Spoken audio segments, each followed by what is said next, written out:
I'm going for about a teaspoon's worth.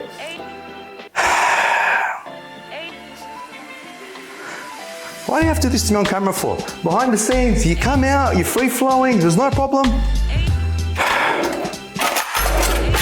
All right, you bastard. Let's see how it is.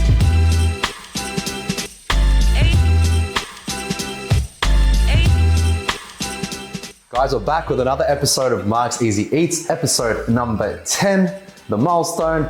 Now we have to do something special, obviously. So we're gonna make pork ribs. I'm gonna show you from A to Z how to make it. We're making our own dry rub, we're making our own glazing sauce. It is gonna be fantastic. Now we're gonna do it the slow way. It's gonna take a few hours, but you know, good thing it's COVID, you got fuck all else to do. So get into it, make this recipe. I promise we're gonna be in for a special one. Let's get straight into it, guys. All right, guys, let's talk about the ingredients. Now, all right, I don't normally do this, but just for this recipe, there is a few different herbs and spices we're gonna use. I'm gonna put the recipe ingredients exactly in the description. Now, very important to do here, guys, we're gonna preheat the oven, 135 to 140 degrees Celsius, conventional oven, that's happening. The ribs are out here catching room temperature, which is fine for me. Let's get into the dry rub. Let's get a bowl, and into that bowl, we're gonna do 2.5 tablespoons of ground paprika. I'm doing smoky because we're not using a smoker outside, unfortunately, it's in the oven, so we'll make the most of whatever we can do. 2.5 tablespoons of dark brown sugar, 2 tablespoons of garlic powder, 2 tablespoons of onion powder. Next, we've got 2 tablespoons of ground cumin seeds or ground cumin. Now, chili and cayenne pepper, it's up to you. It comes down to how much you like. I'm gonna get a little bit of spice here. I'm gonna go 2 teaspoons of cayenne pepper, 2 teaspoons of ground chili. If you wanna add more, God bless you. I've also got 2 teaspoons of pepper. I'm using white pepper. Black pepper is fine to use as well, who cares? And a tablespoon of salt. Once that is all into a container or a bowl or whatever, give this a mix. The idea is here, everything's mixed together uniformly. So what I would suggest we do, a little bit of a taste. Is it missing something? Do you want a bit more of a punch? Now obviously it's very concentrated. Oh man, that is really damn good. Oh man. All right, we've done the dry rub. Let's get this onto the rack. What we also need to do, guys, is prepare the pork ribs for cooking. So we could have done this before the dry rub, who cares? Now, on the back of these pork ribs, often they will come with something called a membrane.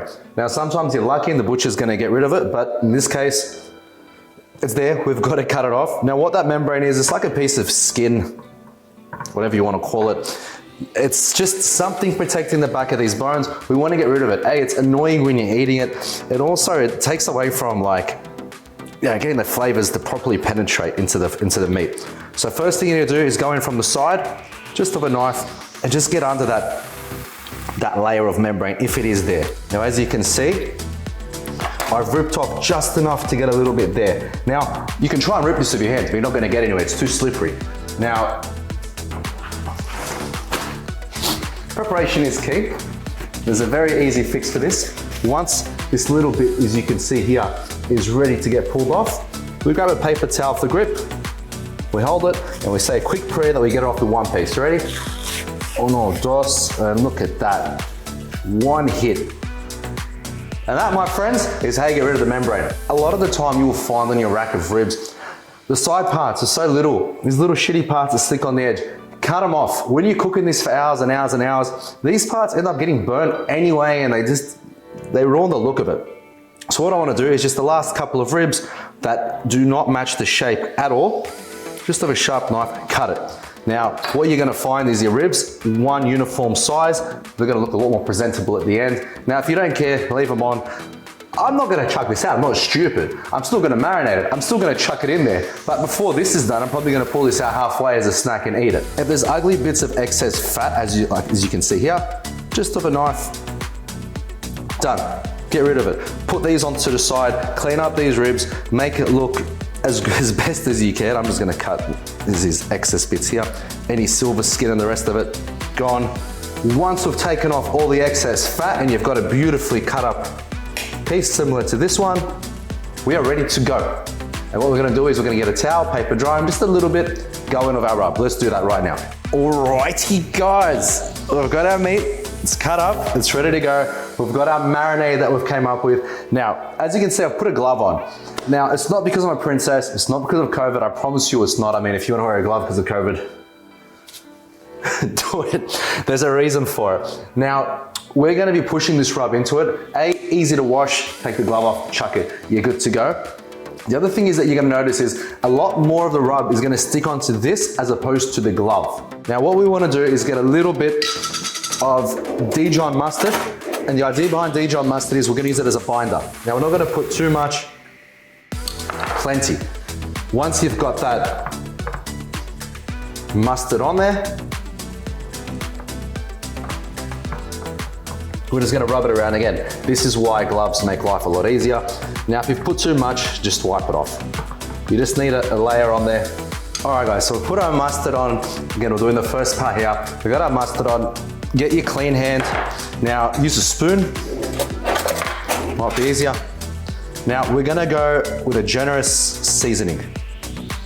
You might make a bit of a mess, so live with it. Make preparations in advance. I'm using my left hand here. I didn't think this glove situation through. Probably should have used the other hand. That's all right, it doesn't matter. Now, again, once we've covered up all of it, nothing's left. What we are going to do is we're not gonna rub it in, we're just gonna push it in, just to let it set in there. That's it. We're just gonna let it set. Done. So that marinade is now pushed in on this side. Beautiful. And we're gonna flip it. Yeah, there's gonna be some falling off, but as you can see, the majority is not. The majority is stuck on there. And we're gonna flip it around. All right, guys, as you can see, I've marinated both of these beautiful racks. All the sides, all the edges are done. We're gonna let it set on here for 20 minutes. Now, once this really sets on there, you're gonna find at the end, it's gonna give a great color. It's gonna make sure the flavor sticks on it, might penetrate a little bit, it might even tenderize it a little bit. Just trust me, 20 minutes, we're gonna come back, chuck these straight into the oven. All right, I'll see you in 20. All right, guys, it's been about 20 minutes. As you can see, these beautifully presented ribs, they're well marinated. It's all stuck on there. Now, the name of the game is patience. I'm gonna do a method here called go low, go slow. And the idea is we're gonna take our time, but it's gonna be extra tender. It's gonna be extra juicy at the end. I mean, you can flog up the temperature to 200 degrees Celsius and have them done in an hour and all done. We're not. Like I said, it's COVID, we've got nothing to do. Try it my way just once, you'll never go back. Now, I've put them on a rack. The idea is you wanna promote more airflow just to cook them evenly, and I find it better that way. We're going the face side up, so the bone side down. Now, I wanna add a little bit of water. I've got about a half a cup here. We're just gonna add it to this tray at the bottom. And that's just to promote a little bit of moisture in the oven so these ribs don't dry out. That's all there is to it. Again, I'm using this rack. I've got this tray underneath to catch any of the juices. I'm putting water in there. The oven's preheated. Let's get it in there. Now we're going uncovered. We're gonna do this for 2.5 hours. Yes, we're going uncovered. We're gonna wrap them after, but the idea is I really want this stuff to set, to be crispy, to be delicious. 2.5 hours. I will see you back here in a minute. We're just gonna make the glazing sauce, and then we got 2.5 hours or whatever we want. All right, I'll see you in a second. All right, guys, so we've got these ribs in the oven. Now, I'm gonna make this sauce fairly early on. And the reason behind that is it's gonna be a bit thick. And we've got the soy sauce here. It's gonna break up these ingredients to make it a little bit more liquidy, and that takes a bit of time for it to happen. So we're gonna make this now. So with this recipe, the base is gonna be hoisin sauce. This is the flavor profile I go for. If you have hoisin sauce, normal barbecue sauce will do. I'm going to add precisely, well, it's not so precise, is it? I'm going for about 1/2 to 3/4 of a cup of hoisin sauce. Again, this is gonna be our base. All right, so we've got about 1/2 a cup here of hoisin sauce already in there. Now, I'm gonna spice it up a little bit. I'm gonna add a bit of Jack Daniels. Now, I'm not gonna cook this off, so don't go too crazy. Maybe about a shot. Next, I'm going to go with dark soy sauce. And what we wanna do is add 1 tablespoon of dark soy sauce. I'm using this mushroom infused one.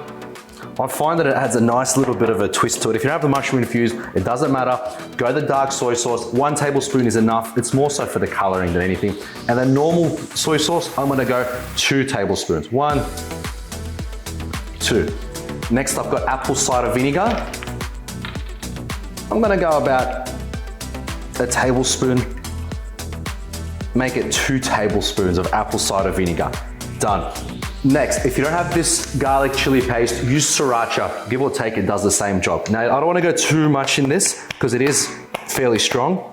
This fucking bottle does this to me every time. Now, I'm using an upside down teaspoon, but again, a teaspoon of this is how much I think. If you wanna add in a couple teaspoons, go for it.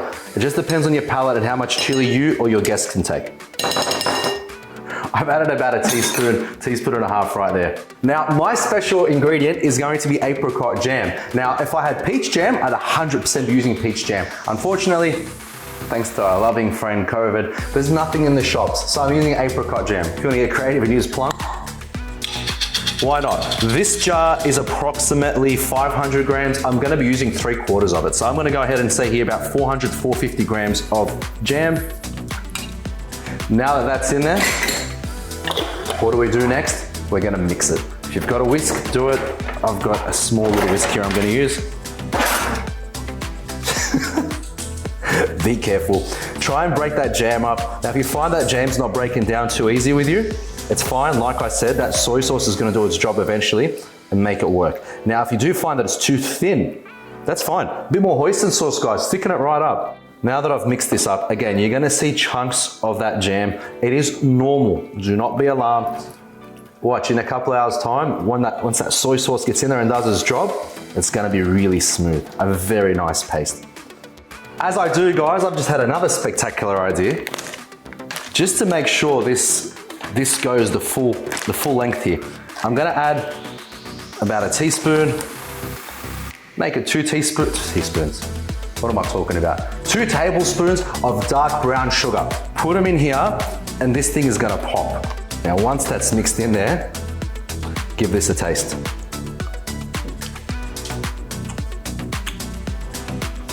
Oh yeah!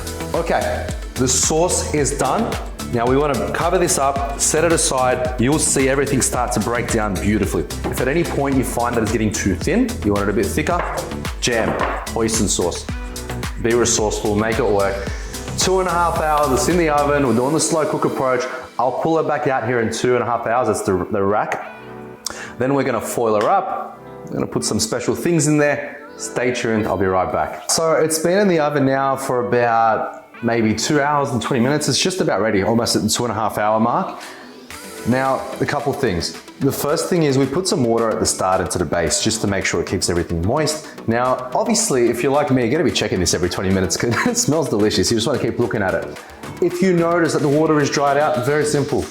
Put a little bit more water in there, put 1/2 cup in the bottom. As long as there's some water, it's essential. It's just gonna keep that moisture flowing in the oven, make sure they don't dry out. That's it. Now the next part we're gonna do, I'm gonna pull out this rack, I'm gonna foil them up, but inside that foil there's a little bit of a tenderizing, a little bit of a flavor enhancing mix I'm gonna add really quick. Apple cider vinegar, we're gonna chuck it in here. I'd say about 1/3 of a cup is plenty, a touch more. We're gonna go in here, let's say maybe another tablespoon or 2. Go 2 tablespoons of that dark brown sugar. Now we want to get in here and give this a mix as best as possible. Now look, it mixes pretty easily. Once that's mixed, we're good to go. I'm gonna take those ribs out. I'm gonna show you exactly how to foil them. Oh, yes.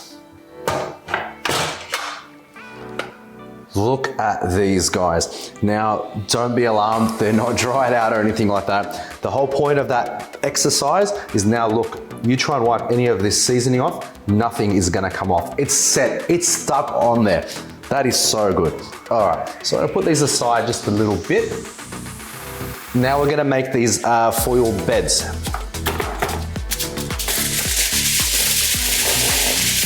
Now, given that these ribs are very sharp with their bones, we don't want any to poke through, so we're gonna double layer everything. So we're gonna do it like this. Now be careful, these are gonna be bloody hot, all right? Now the first thing you wanna do, once we've got our bed of foil like this, that mix we've got, we're just gonna put a little bit straight down. Just like that on the base. Actually, give me 1 second. I needed a second. I forgot about one ingredient which we can always add. Now I didn't mention this at the start, but butter. We've all got butter at home. Cut up a few roughly cut up cubes like that. Now, what we wanna do is very easy. We put a little bit of that liquid down, put a couple of cubes of butter in there, like so. Done. That's gonna melt, it's gonna make things happen very good. Now be careful using your tongs. Just be gentle, because it is gonna be pretty tender. We're just gonna put these face down. Oh, look at that. That actually looks fantastic. Now, once you put it face down, I'm just gonna add more of this liquid on top. Now remember, this is all gonna go down to the bottom, and this is gonna make sure we get that moisture. It's gonna happen with some delicious flavoring. Put another cube of butter, why not? Now, the idea in terms of how to wrap this up is very simple. You're gonna come over the top, again on the other side, fold it up, like a parcel, like so, and then again with the second layer, just to make sure those bones don't poke through. And I assure you it's gonna be like Christmas has come early. Now, I'm gonna do the same thing with the other rack, face down, straight back into the oven. I'm gonna put it back on the tray, another 2 hours. Be patient, because that's it. Once it's done for 2 hours, we're gonna pull them out. We're gonna baste them, 20 minutes tops. And guys, we're ready to go. I'll see you in a little bit, all right? All right, guys, we're back. It has been about 2 hours into the foil. Now, be careful, there's gonna be a lot of hot liquid and steam coming out of this foil. Now, one thing you can do, if you've got some scissors handy, give it a cut on the corner of the foil just around here. All right, and then just tilt it. Drain all that liquid out. It's only gonna be a hindrance later. All right, once the majority of that liquid has been discarded, as you would, let's unravel our package and have a look and see what we've come up with. Now be careful, it is hot. Heat-proof gloves will go a long way here. Let's have a look. Oh, baby. Yes. Now, they're not gonna be the most pretty ribs as it sits here. They're not gonna be, but they're gonna be cooked and delicious. Now, what I wanna do is while they're here, is just come the end of a brush or a spoon, and let's start basting these bad boys. Just brush that all on there. Now, be very careful, they're gonna be super tender. Be generous here, cover everything. What I might do is just use another pair of tongs. If I had heat-proof gloves, believe me, I'd be using them. But unfortunately, I don't. Now again, be super careful because they are gonna be very tender. Just wanna hold it like that and just fold it. And just get it back over. Beautiful. And now we can just get this foil. Be careful, it's very hot. And just discard of it. Alrighty, we've put them in on this side. Now, if you do inspect them, you feel like they wanna be cooked a bit more, don't be shy. Wrap them back up into that foil. Another half an hour, 40 minutes. You can't necessarily overcook these. Yeah, you might make them a bit extra soft. Who cares? Do that with the other rack. Put it back into that oven. Again, I'm looking for 20 minutes, and then I can decide I can put a little bit more on. No big deal. The more layers of flavor, the better. All right, I'll see you shortly. They're out. The oven is off. I've just pulled out this rack. Be proud of yourselves, guys. It's been a long time cooking, 5 hours or so, but it's gonna be worth it. Now, I would ideally like to recommend to wait 10 or so minutes before you cut into it, just to let it rest. But I can't wait anymore, I'm starving. I'm gonna cut into these, let's see what we're looking at. Let's go center. Oh, look how the knife just glides through these. Let's try and pull this out. I'm just gonna show you what I'm talking about. I don't know if the camera's doing this justice, but they're so juicy. All right, guys, let's do a taste test.